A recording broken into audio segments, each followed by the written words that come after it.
चली मैट्रिक खाता देखा सब्जेक्टिव खाता को मूल्यांकन पाई शिक्षक माने व्यस्त। चलित वर्ष मूल्यांकन 10 दिन भितर शेष करने बोर्ड लक्ष्य रखी।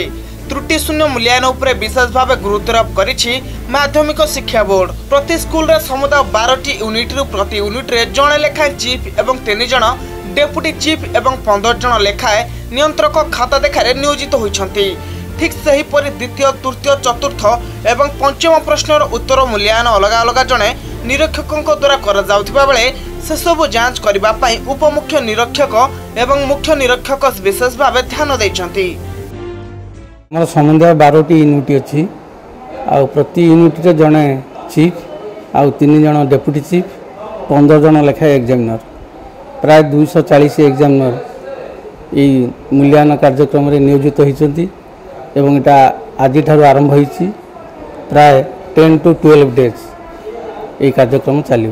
प्रतिदिन से ये अनुसार 30 खंड खाता 30 लेखा दिया केतक सब्जेक्ट 35 और 30 10 AM आरंभ हम 4 PM रे सर। हाँ प्रिपेरेसन तो आमर जहाँ विधि व्यवस्था अनुसार प्रिपेरेसन संपूर्ण भाव ठीक अच्छी। बर्तमान सुधा आम 240 जनकर शिक्षकों को नियुक्ति दि जाए प्रशिक्षण दि जाए पूर्व। ता छड़ा आम गतकाली मुख्य परीक्षक और उपमुख्य परीक्षक मानक आम विशद भाव से बाबद गोटे मीटिंग कर बुझे दीचु कर्तव्य विषय। मूल्यांकन केन्द्र रे किपरि सठिक भाव खाता देखाएब सेथिपई मध्य बोर्ड कर्तृपक्ष समस्त मुख्य निरीक्षकों को निर्देश दैछन्ति। एथिपई 14,077 जन निरीक्षक नियोजित रहिछन्ति, जेउथिरु 703 जन मुख्य निरीक्षक रहितिबा बेले 2109 जन मुख्य उपनिरीक्षक एवं 11,265 जन असिस्टेंट एग्जामिनर नियोजित रहिछन्ति।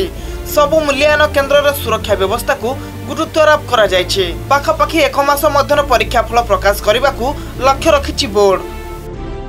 मैं टार्गेट रखिछु 10 दिन भितर किछिटा यूनिट सरी पारे जोटी खाता अनुसार खाता देखा माने खातार नंबर ऑफ आंसर बुक्स अनुसार आमर यूनिट सरीबो।